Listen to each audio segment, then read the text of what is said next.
Mesdames et messieurs, bonsoir, est-ce que vous allez bien? Oui. Super, c'est presque venu. Et là, c'est compliqué pour applaudir. Hein. Et maintenant, on va passer un bras au-dessus de l'autre, celui que vous voulez. On croise les doigts. Vous gardez bien comme ça, vous lèvez bien pour tout le monde voit. Attention, allez bien, voilà. Et là, je le fais d'abord, vous le faites après moi. 1, 2, 3, crac, à vous.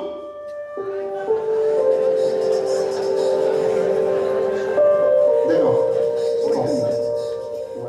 Alors, tu vas essayer d'ouvrir le cadenas bleu avec la clé rose pour vérifier que chaque clé correspond bien à un cadenas. En théorie, ça ne devrait pas fonctionner. Ok, et tu essayes avec la clé bleue. Par contre, c'est moi la star. Hein. Non, je rigole. Super. C'est bon? Le cadenas est ouvert? On le laisse ouvert.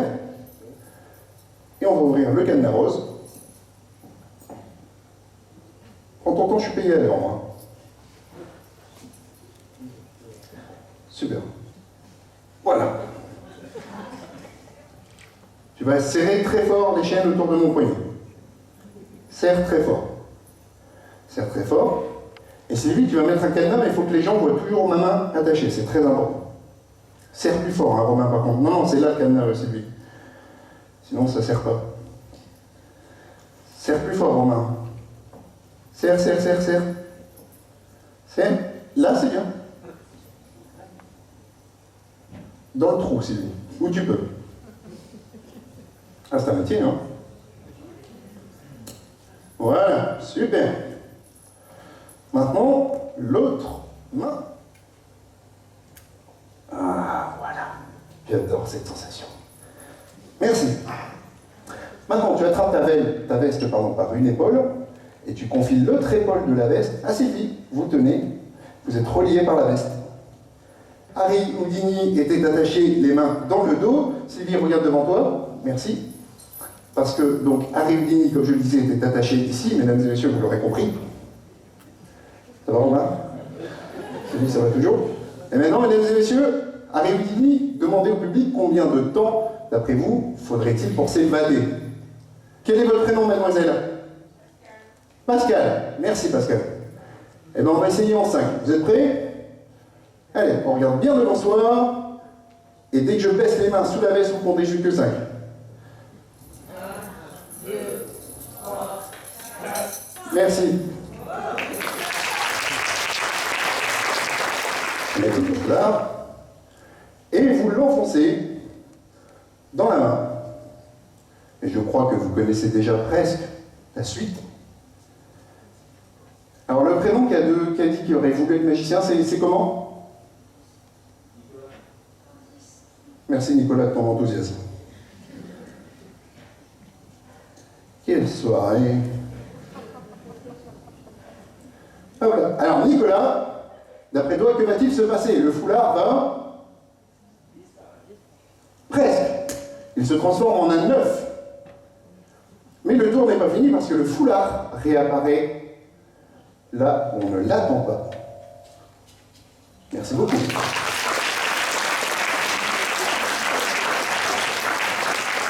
Bien. Je vous l'explique? Ok. Et c'est la partie la plus technique du tour. Mais si vous y avez vécu suffisamment, le trou, croyez-le ou non, avec un peu d'ongle, se transforme en une pastille. Et à partir de ce moment-là, si vous y avez cru assez fort, tout est possible.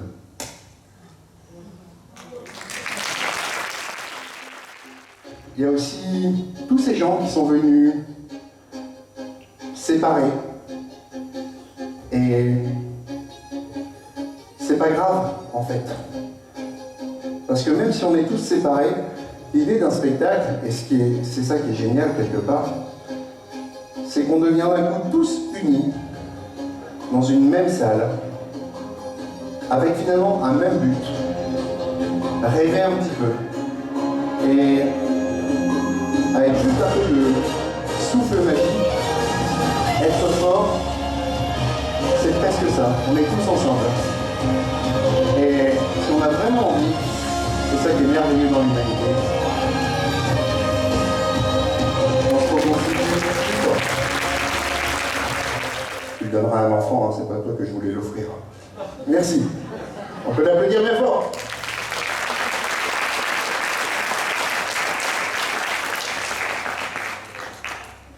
Bien, il est temps pour moi de vous faire le tour que je redoute le plus, mais en même temps probablement un des tours que Sandy préférait, car c'est surtout pour elle que je suis là ce soir, même si ça me fait très très plaisir d'être là pour vous.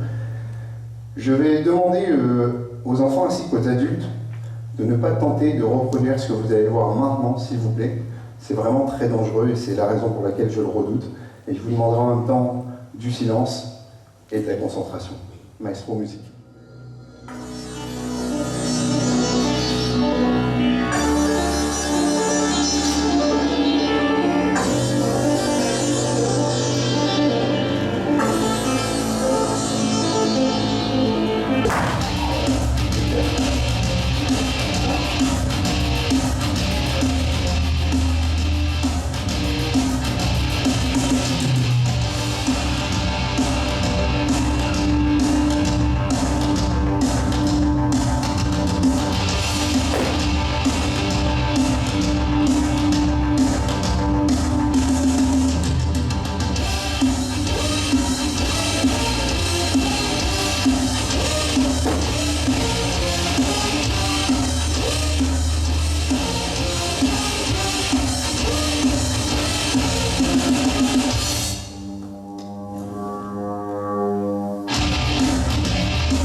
Un magicien à la télé, j'avais 3 ans et j'ai dit je vais faire ça plus tard.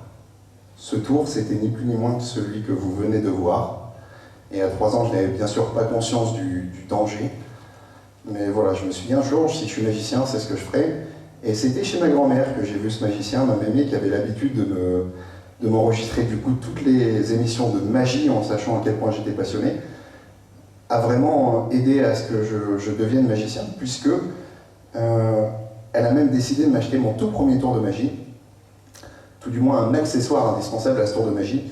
Il s'est avéré que cet accessoire, ça fait maintenant 17 ans que je l'ai. Je l'utilise à chaque fois en spectacle. Malheureusement, ma grand-mère n'aura jamais eu l'occasion de venir me voir en spectacle. Il était trop tard. Alors, j'aimerais, si vous voulez bien, vous montrer les 2 tours qu'elle aimait le plus, mais aussi, ce que j'aimerais, c'est lui rendre hommage à ma manière, car je pense qu'au-delà de la magie, ce qui est génial dans le métier artistique, c'est de toucher tout le monde et de retrouver de l'espoir un peu partout là où on peut en avoir. Et je vais vous interpréter à ma manière également les 2 tours qu'elle aurait aimé voir, si vous voulez bien. Musique.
l'étude des démons. Alors, toutes les formes de démons, et ça va jusqu'à la possession. En gros, c'est ça, pour faire large. Ce que je vais vous dire ce soir, ça va beaucoup être basé sur de la théologie, sur quelques faits bibliques, donc tout ce qui ressort de la Bible, et mes expériences personnelles. Concernant leur apparition, ils sont apparus à peu près 150 fois dans l'Ancien Testament, donc les anges et les démons, et, que je ne me trompe pas, 160 fois dans le Nouveau Testament. Donc se dire qu'ils n'existent pas, surtout les démons, c'est quand même se dire attention, il y a un risque de quelque chose. Je vais vous expliquer pourquoi, le risque. Qu'est-ce qu'on peut différencier un démon à un ange ou un être qui n'est pas démoniaque? Tout simplement, le démon ne possède pas l'Esprit Saint. Donc qu'est-ce qu'est l'Esprit Saint? C'est de la théologie, hein, pour ceux qui ne savent pas ce que c'est l'Esprit Saint. C'est l'amour de Dieu. Vous avez Jésus, vous avez l'amour de Dieu, et cet amour, ça constitue une entité spirituelle qui s'appelle l'Esprit Saint. Les démons en eux-mêmes ne croient pas en Dieu.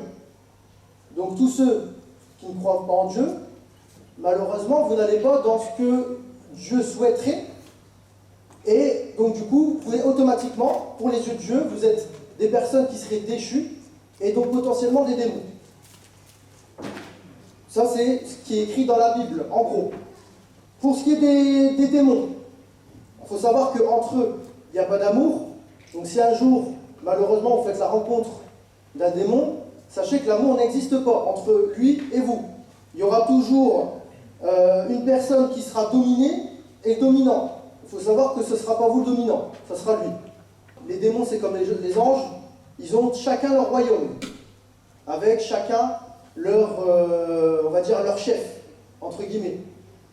Il y a d'un côté, on a Dieu, de l'autre côté, on a Satan, et tous ces, je vais les appeler les sbires, et tous ces apôtres en dessous. Beaucoup pensent que Lucifer et Satan sont la même personne. Pour moi, ce ne sont pas les mêmes personnes. Parce que Lucifer, lui, a voulu prendre la place de Dieu. C'est pour ça qu'il a été chassé par Michel. Mais Satan, lui, n'a jamais voulu prendre la place de Dieu parce que Dieu est trop intelligent pour penser que Satan aurait voulu faire ça. Donc voilà, sachez que ça, après, c'est mon opinion personnelle. Donc il faut savoir que les démons, ils ont un pouvoir. Et le seul pouvoir qu'ils ont, c'est ce que vous allez lui donner.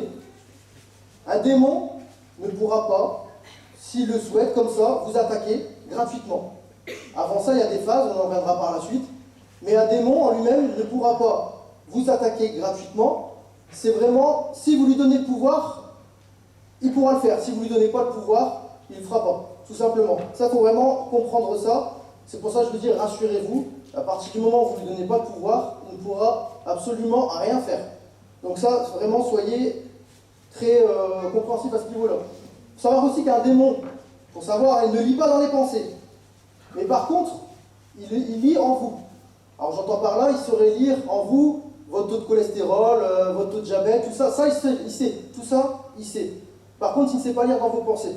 Donc c'est pareil, dans certains films, les démons anticipent ce qu'on pense. Non, ça, c'est pas possible. Il ne lit pas dans vos pensées. Mais par contre, les pensées et l'imagination est un moyen pour lui de communiquer avec vous. Les démons ont plusieurs moyens de sollicitation. Et vous allez voir qu'on a tous et toutes, dans ce que je vais vous dire, déjà été, je pense, une fois sollicité par un démon. Il n'aura pas d'amis, quoi qu'il arrive, il ne vous aidera jamais. Alors, vous pouvez le solliciter par des moyens, comme beaucoup le connaissent, soit de la sorcellerie. On peut solliciter le mal par la magie noire, etc. Mais il faut savoir qu'un jour ou l'autre, on va le payer. Donc, j'invite à ceux qui s'amuseraient à faire ça, ne le faites pas. Un jour ou l'autre, vous le payez. Et je peux vous dire que pour avoir déjà vu certaines choses, ça ne vaut pas le coup, vraiment. Il ne peut que communiquer avec vous que par votre imagination et par vos pensées. Donc, par exemple, une attaque toute simple, vous êtes là, faites le ménage tranquillement, et là, d'un coup, vous ne savez pas pourquoi, vous avez une envie de meurtre sur quelqu'un, vous avez une haine ou une rancœur qui arrive comme ça d'un coup, mais sans aucune raison. Ça peut être une attaque du mal, par exemple. La vie de l'Église, parce que j'ai fait 15 jours de séminaire pour comprendre un petit peu ce que l'Église pense des démons, etc. Et qui, d'après eux, pourquoi ils sont démons. Alors ça va être un peu cru, mais quand vous décédez, malheureusement, vous avez accès à une lumière. Tout le monde parle de cette lumière, ça c'est quelque chose qui est vrai, et je pense que même les différents collègues enquêteurs ont déjà eu cette histoire de lumière dans leur conversation avec les esprits. Donc oui, cette lumière existe. Il faut savoir que, au niveau de l'Église, si la personne décédée ne rejoint pas la lumière, elle sera considérée comme déchue, et donc un accès interdit au paradis. Donc j'entends par là que quand la personne décède, elle est censée rejoindre la lumière, donc la lumière est représentée par Dieu, et Dieu lui dit ce qu'il lui reste à faire. Si pour Dieu, elle n'a plus rien à faire sur terre, cet esprit, eh bien elle s'en va, elle rejoint la lumière et on n'entend plus parler de cet esprit. À l'occurrence, si Dieu décide qu'il y a encore des choses à faire sur cette terre, peu importe ce que c'est, souvent c'est les grands-parents qui veulent rester pour les petits-enfants, les voir grandir, etc. Si lui juge nécessaire, il laissera terminer d'accomplir les missions. Alors ça, il faut savoir, comme je vous dis, c'est vraiment uniquement des choses qui sont de ce que j'ai appris, c'est pas des choses avérées, c'est pas comme ça que ça se passe. C'est vraiment mon ressenti et moi ce que je pense. Et j'ai pas la science infuse. Comme ça, au moins, vous êtes au courant. Moi, je parle comme ça, vous allez peut-être voir un autre démonologue. Il faut savoir qu'on est 4 démonologues dans le Nord, on n'est pas beaucoup. Il y aura peut-être une autre manière de penser. Donc voilà, c'est pour ça que chacun a plus ou moins son avis, mais on se rejoint plus ou moins sur la même chose. Ceux qui ont accès dans notre monde, ça sera uniquement les démons. Donc, je ne vais pas parler de ce qui s'est passé tout à l'heure, au niveau de la table, mais pour moi, on ne peut pas, si cette personne était décédée à rejoindre la lumière, etc., elle n'aurait pas pu rentrer en contact avec nous. Donc il se peut, et je pense même, que ce soit quelqu'un qui a usurpé l'identité de cette personne. Et ça m'est déjà arrivé. Donc je peux vous dire, même avec certains détails très étonnants, parce que comme je l'ai dit, ça, il est en vous. Hein. Il ne lit pas dans vos pensées, mais il connaît votre famille. Je vous expliquerai un petit peu mes anecdotes concernant des exorcismes, vous allez voir que des fois ça peut être très troublant. Donc voilà, pour ça, il faut vraiment faire très attention quand on commence à faire du spiritisme, c'est être sûr de son interlocuteur. Et malheureusement, par le biais des tables de Ouija, par le biais des tables, alors je ne sais plus comment c'était quoi le nom de cette table, la guéridon, c'est pareil, on ne sait pas vraiment à qui on parle. Donc on ouvre une porte, mais on ne sait pas qui on va laisser rentrer. Donc il faut être très prudent et faire ça avec des personnes qui s'y connaissent, dont le groupe de Alex qui s'y connaît très bien. Lui, vous pouvez lui faire confiance sans aucun problème. Par contre, s'il y a des autres personnes, faites très attention parce que ça va ouvrir des portes. Qui dit ouvrir des portes dit, à tout moment, une entité mauvaise peut venir chez vous. Pour qu'on puisse contacter un démon, malheureusement, c'est quand on fait du spiritisme. Donc quand on fait du spiritisme, tel qu'il soit, on peut rentrer en communication avec un démon. Et c'est là où on commence les premières phases. Donc, je parle de spiritisme, j'ai plein de trucs, des rituels sataniques forcément, hein, parce que ça, malheureusement, ça existe. De la magie, des rituels exotérisme, des pactes avec le diable, ça vous avez déjà entendu parler et ça existe, hein, il y a des marabouts qui font ça, a priori, ils font ça payer très cher en plus, sans savoir si ça existe vraiment, et toute séance de spiritisme ou de sollicitation. Donc là, par exemple, tout à l'heure, on a ouvert une porte, on a peut-être, hein, du moins pas moi, mais le groupe Alex a peut-être rentré en communication avec un démon, on ne sait pas, on ne le saura jamais. Peut-être eux le sauront dans quelques semaines, voire quelques temps, en fonction de comment ils vont se comporter. Enfin voilà. Et comme je vous l'ai dit, voilà, les cas de possession sont assez rares, mais c'est une possibilité qui n'est pas négligée quand même. Et je vais vous expliquer un peu les signes distinctifs d'une possession qui sont... alors c'est pas parce que vous avez un signe que vous êtes possédé, hein. C'est pareil. Il faut remplir un cahier de charge, entre guillemets, ça se fait pas comme ça. Donc, dans la plupart du temps, ce soit la famille comme les amis, on peut rencontrer un changement de comportement et du tout au tout. C'était quelqu'un qui était très gentil par exemple et que d'un coup il devient très méchant, limite à frapper, qui devient très violent comme ça sans aucune explication et que même lui n'explique pas. Ça peut être ce genre de choses. Donc il peut commencer à dire des propos qui n'ont pas spécialement de sens. Alors là je parle plutôt quand vraiment une personne elle est en crise, ils appellent ça les prêtres exorcistes appellent ça une transe. Ils peuvent, par exemple, dire des propos qui n'ont pas de sens. Ils vont parler de leur grand-mère des années 1800 et des patates, enfin voilà, par exemple. Ils peuvent parler des langues inconnues. Alors, par exemple, ils vont commencer souvent, même 90% du temps, c'est du latin. Les démons s'expriment en latin. Il peut y avoir aussi de cette personne-là une force, donc, quand elle est en état de transe, hein, une force surdimensionnée qu'elle n'a pas l'habitude. je sais pas, moi d'habitude, elle arrive à peine à soulever un pack d'eau et là, elle commence à lever des tables et tout ça. On se dit, bon, il commence à avoir des problèmes, par exemple. Et dès qu'on commence, par exemple, à lui faire boire de l'eau bénite, à lui montrer des signes religieux, etc., là, il va commencer à s'énerver, à montrer des signes d'agressivité. Ça peut être aussi un cas qui peut être d'une possession. Mais par contre, il faut quand même faire la part des choses aujourd'hui, c'est que la plupart des cas sont des cas psychiatriques. Ce n'est pas des gens qui sont possédés. Il faut le savoir, la plupart des cas que moi j'ai pu voir, j'ai fait une trentaine de cas de potentielle possession, j'en ai vu que 2 sur 30. Donc on va dire que c'est quand même assez rare, assez rare. Et ces gens qui ont été possédés, j'en parlerai après, mais souvent c'est des gens qui ont fait du spiritisme et qui ont commencé à créer un lien avec une entité. Je vous expliquerai après par la suite, par exemple. Donc, avant cette possession, il y a plusieurs phases. Donc dès qu'on a ouvert la porte au démon, il va venir chez vous et il va faire la première phase qui s'appelle l'infestation. Et il va regarder un petit peu, parmi tout le monde, qui est le plus fragile psychologiquement. Donc, dépression, alcoolémie, dépendant aux drogues, tout ce qui est toute personne qui a un point faible au niveau de sa personnalité. Ça peut être aussi une personne personne en situation de handicap aussi également. Dès que cette phase-là, la première phase, il a trouvé, entre guillemets, sa proie. C'est la seconde phase, qui s'appelle l'oppression ou l'emprise. Ça dépend comment ça peut être dit en fonction des uns et des autres. Alors là, la phase d'oppression d'emprise, c'est là, elle a trouvé sa victime, et elle va se mettre sur le dos de cette personne. Où cette personne va se réveiller en pleine nuit avec des marques, donc ça peut être des griffes ou des plaques d'eczéma, mais par 3, tout le temps. Il peut aussi, par exemple, faire perdre la raison. Alors, par exemple, il va s'amuser à cacher vos affaires pour que vous dites, je suis bien fou ou quoi. Et donc, bout à bout, continuer à plonger cette personne dans une phase de dépression plus. Là, à partir de ce moment-là, il va commencer à faire sa troisième phase, qui est la possession, et tout simplement, il va demander à son hôte, il va se dire, moi, donc par le biais des rêves, il va dire, moi, je suis le meilleur, moi, je peux t'aider à faire ça, regarde, je t'ai exaucé tel souhait, aujourd'hui, pour que ta vie soit extraordinaire, je demande de rentrer dans ton esprit. Et là, à partir de ce moment-là, c'est votre choix, vous dites oui ou non, c'est ce que je vous dis à chaque fois, le démon n'a uniquement le pouvoir qu'on lui donne. Si vous lui dites oui, là, il va rentrer sur sa phase de possession. Je ne vais pas vous parler de la phase de possession plus loin que ça, mais il faut savoir que le but de la possession, c'est de garder votre âme pour pouvoir que vous, après, vous allez devoir les servir. Donc lui, le démon et tous ses sbires.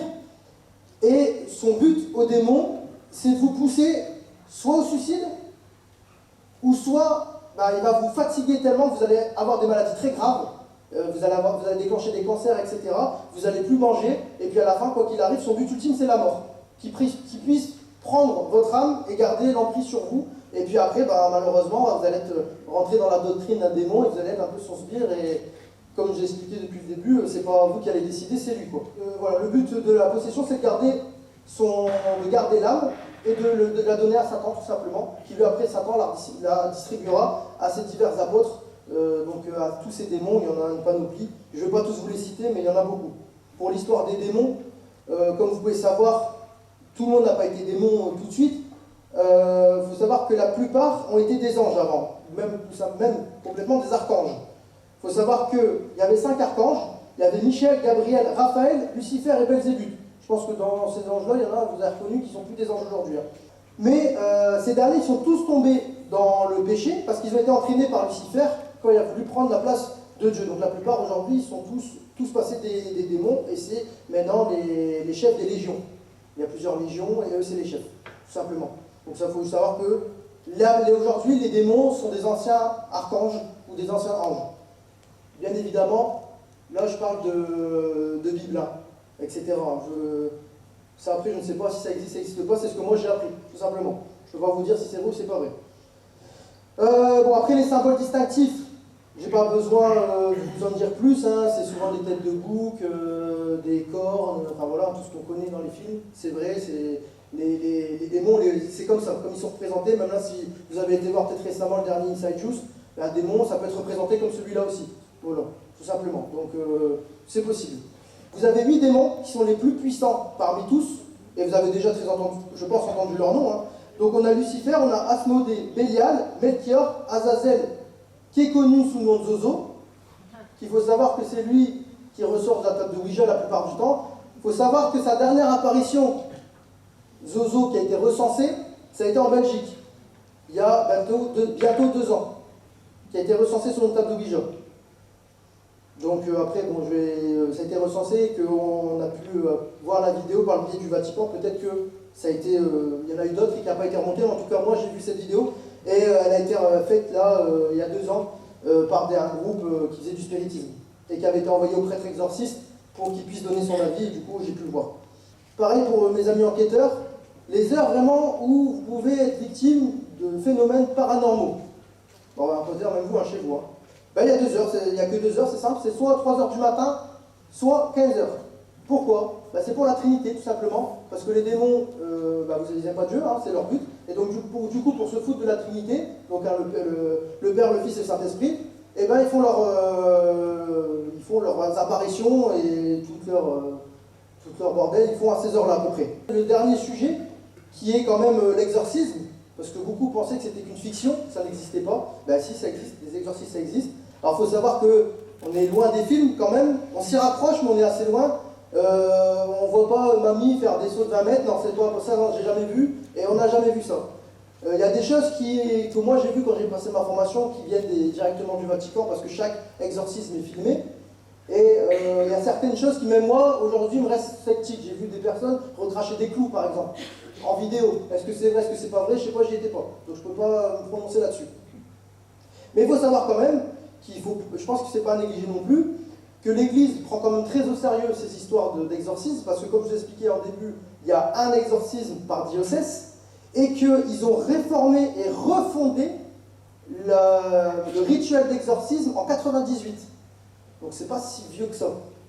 Donc c'est parce qu'ils se sont rendus compte qu'il y avait de plus en plus de personnes qui étaient possédées. Il faut savoir que nous, démonologues ou médiums, sont très régulièrement sollicités par les services de police ou de gendarmerie, ou directement un parquet, suite à des enquêtes où il pourrait y avoir une suspicion de rituels sataniques, etc. Et donc du coup, ils demandent notre avis. Donc, c'est pour ça qu'aujourd'hui, il faut quand même pas... je pense que c'est pas à prendre à la légère si même, aujourd'hui, les services qui sont censés être les plus rationnels, bah, des fois partent dans l'irrationnel parce qu'ils ne trouvent pas de réponse, et ils trouvent des réponses dans l'irrationnel. Alors, pour mes expériences personnelles, j'ai déjà fait, du coup, comme je vous expliquais, j'ai déjà vu une trentaine d'exorcismes, et j'en ai une qui m'a marqué le plus, une personne qui était possédée. Je ne savais pas qui était cette personne, je ne la connaissais pas, et quand je suis rentré dans la pièce, elle a su me dire mon nom, mon prénom, mon adresse, le nom de ma mère, le nom de mon père. Il connaissait toute ma vie, presque. Bon, après là, le prêtre a repris le truc parce qu'il a vu qu'il commençait à vouloir tenter un transfert, ça s'appelle. C'est que lors d'un exorcisme, savoir qu'on peut être victime d'un transfert, ce qui veut dire que le démon va changer de personne. Donc là, sans forcément avoir notre accord. Parce que comme il y a un rituel religieux, il peut faire un transfert. Comme les personnes possédées, il faut savoir aussi, pour votre culture personnelle, ils peuvent être, on appelle ça, c'est des multipossessions, ils peuvent être possédés par plusieurs démons. En tout cas, merci de m'avoir écouté.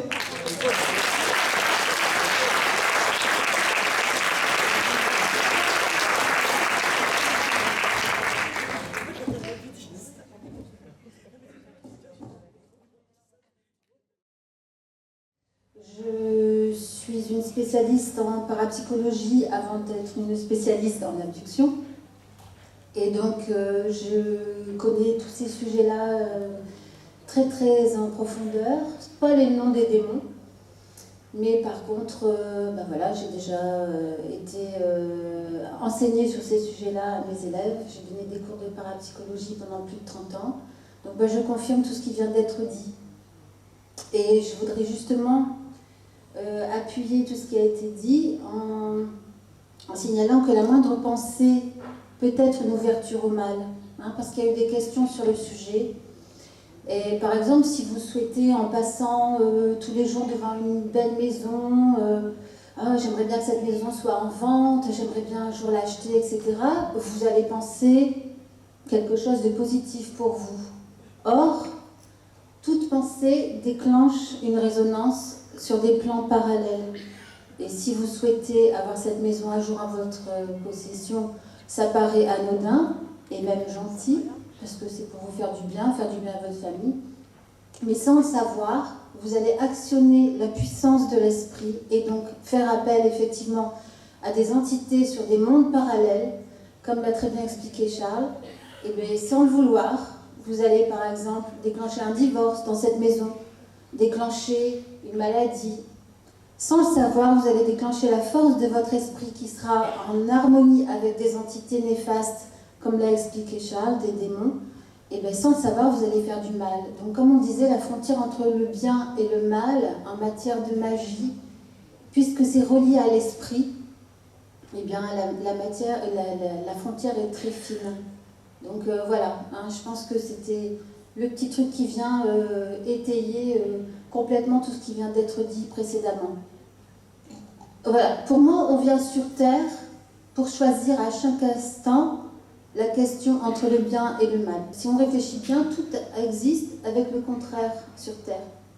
Donc effectivement, pour moi, la mission principale de l'être humain sur Terre, c'est de choisir le bien contre le mal.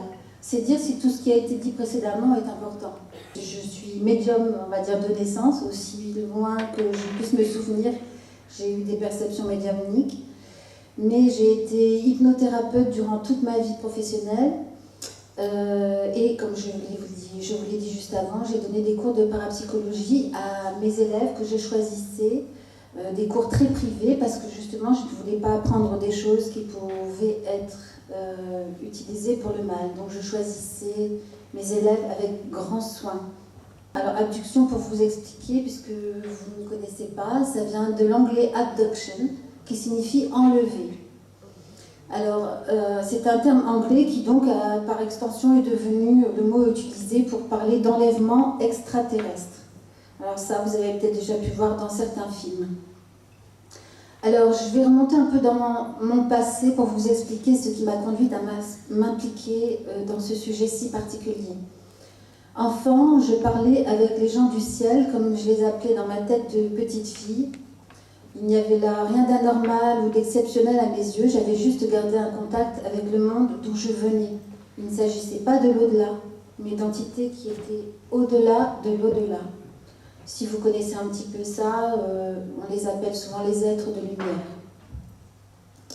Donc j'ai conservé ce contact toute ma vie et je suis toujours bien sûr en contact avec ces entités. Donc, lorsque j'avais 5 ou 6 ans, alors que je jouais sur le trottoir devant la maison de mon enfance, la réalité d'ici s'est estompée, laissant place à une espèce d'impression de brouillard. C'est une espèce de brouillard médiumnique que les médiums connaissent bien, c'est-à-dire la réalité devient floue et tout à coup on voit ou on entend autre chose. Et donc dans cette réalité-là, parallèle, on m'a parlé depuis d'autres dimensions. Donc j'ai entendu une voix me dire « Tu devras trouver un homme, un Américain ». Donc dans ma petite tête, c'était vraiment complètement improbable, incompréhensible. J'avais du mal à me figurer même ce qu'était l'Amérique. Donc des années plus tard, cette voix a ajouté que cet homme porterait un titre de docteur. Durant presque 50 ans, donc, j'ai attendu, observé, espéré, en souffrant bien sûr, puisque je ne comprenais pas forcément de quoi il s'agissait, jusqu'à ce que je découvre l'existence du docteur David Jacobs, jusqu'à ce que je parvienne à entrer en contact avec lui. Donc bien un Américain et bien un docteur. Voilà, je voulais vous raconter cette anecdote médiumnique, parmi toutes celles que j'ai pu recevoir durant toutes ces années, pour vous expliquer combien ce travail est important pour moi, puisqu'il m'a été insufflé, demandé, commandé par des intelligences supérieures depuis d'autres dimensions, qui m'ont donc parlé 50 ans avant même que je sois amenée à faire ce travail. Donc quand j'ai pu joindre le docteur Jacobs, il était à la retraite, et chose incroyable et exceptionnelle, il a accepté de travailler avec moi. Je lui en suis bien sûr très reconnaissante, et à ce jour nous sommes amis, je lui fais part de mes travaux chaque mois. Il faut savoir que le docteur Jacobs est une sommité aux USA, qu'il est reconnu dans le monde entier pour ses travaux sur les abductions extraterrestres. Donc quelqu'un de très sérieux, hein, c'est un professeur en université, c'est pas un rigolo. Il a fait des travaux donc très sérieux. Il a étudié pendant près de 37 ans le phénomène des abductions, observant plus de 1150 abductés, en faisant parfois des recherches sous hypnose par centaines avec un seul abducté. Et donc au début, ce monsieur a pensé qu'il était absolument fantastique d'avoir un contact avec des êtres venus d'autres planètes. Il était enthousiaste à l'idée que d'autres espèces nous visitent. Il croyait naïvement que ces êtres nous portaient un intérêt. Mais au fil de ses recherches, il a découvert que ce qu'il s'attendait à trouver n'était pas du tout la réalité. Il dit lui-même que ses recherches l'ont transformé en un enquêteur saisi d'effroi. Donc ces aliens ne sont pas là parce qu'ils sont intéressés par notre civilisation comme ils l'espéraient, ni pour sauver le monde, comme certains le croient. Ils ont un programme très établi et totalement secret. Nous ne sommes pas nombreux sur Terre à connaître cette réalité. Ces abductions ont pour but très précis de fabriquer des hybrides à apparence humaine pour infiltrer l'humanité. Donc les abductés racontent que les aliens leur disent « Bientôt nous serons tous ensemble, bientôt chacun saura quelle est sa place ». C'est très clair pour nous qui sommes des chercheurs sur ce domaine. C'est très clair en ce sens qu'ils veulent se mélanger à nous, prendre le pouvoir ici. Alors ce qu'il y a de plus effrayant là-dedans, c'est qu'ils sont capables d'entrer dans nos esprits, de lire en nous et même de mettre absolument tout ce qu'ils veulent dans notre cerveau. C'est-à-dire ils peuvent nous faire dire ou faire tout ce qu'ils veulent. Hein, ça, c'est un phénomène qui est global partout dans le monde.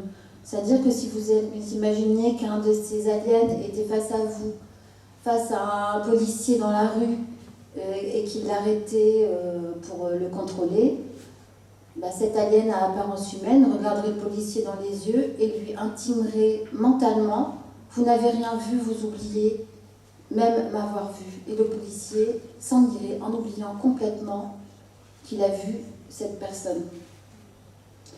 Donc cela signifie qu'il serait à l'avenir les races dominantes sur Terre et que nous serions, à n'en pas douter, une race de second niveau, obéissante et asservie.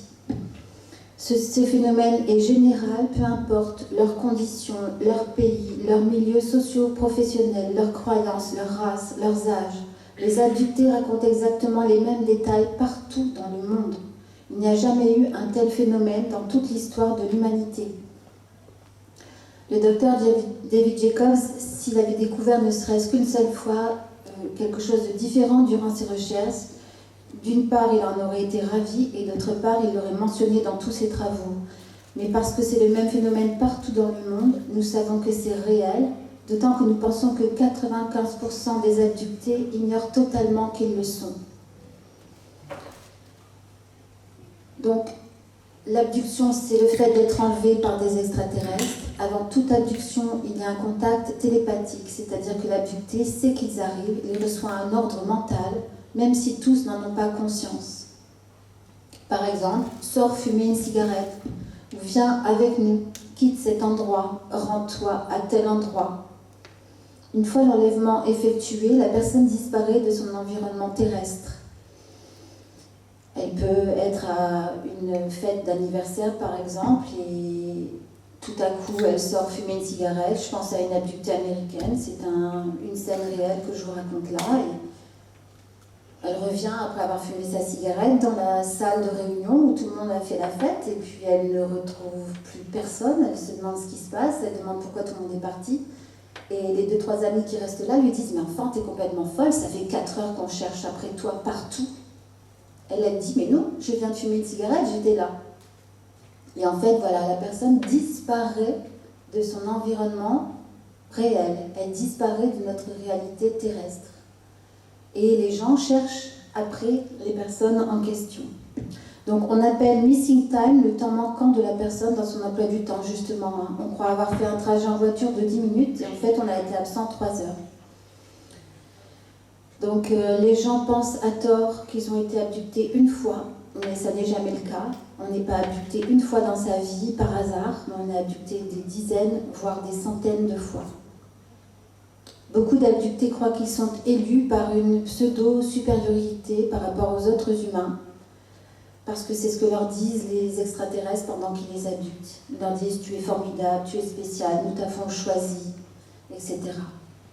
En fait, je pense qu'ils nous choisissent pour notre docilité. Alors, les utilisations des abductés sont nombreuses. On prend des cellules de reproduction sur leur corps. Il y a des implantations d'embryons. Les abductés enseignent aux extraterrestres comment nous nous nourrissons, comment nous parlons, comment il faut répondre dans une conversation. Ils leur expliquent absolument tout, comment conduire, comment se nourrir, comment dormir. Parce qu'en fait, ils n'ont rien d'humain, ce sont des copies. Donc mes récentes recherches nous disent que les abductés sont d'ores et déjà des esclaves. Ils travaillent et accomplissent des tâches au service des extraterrestres. La question qui me taraude personnellement ne concerne même pas les abductés, mais concerne les humains qui ne le sont pas. Que feront ces aliens des humains qui ne leur servent à rien? Les abductés sont leurs collaborateurs, sont leurs instruments. Ils leur sont précieux d'une certaine manière. Alors que les autres humains, à quoi leur serviront-ils? Il y a des abductés qui racontent avoir été éduqués en voyant des scènes projetées sur des écrans, avoir été éduqués à gérer les foules en panique sur Terre, c'est-à-dire qu'ils décrivent qu'au bout des rues, il y a des vaisseaux posés au sol, et les abductés doivent dire aux humains qui paniquent « Allez-y, avancez, n'ayez pas peur, montez dans les vaisseaux, ne craignez rien ». Alors quand je vous raconte un exemple comme celui-là, ce n'est pas que David Jacobs ait entendu une fois ça de la bouche d'un abducté. C'est que avant qu'il valide une telle information, c'est qu'il a eu plusieurs dizaines de cas similaires. Donc je veux dire que ça a été fait dans une démarche scientifique et tangible. Alors pour mieux vous expliquer tout ce que je vous dis là et qui doit vous sembler complètement dingue, je le conçois, je vais vous raconter des cas qui ont été très médiatisés, qui ont été étudiés par la police, étudiés par les médias. Donc, notamment, le cas le plus ancien et le premier cas le plus connu au monde, c'est le cas de Barney et Betty Hill, un couple d'Américains.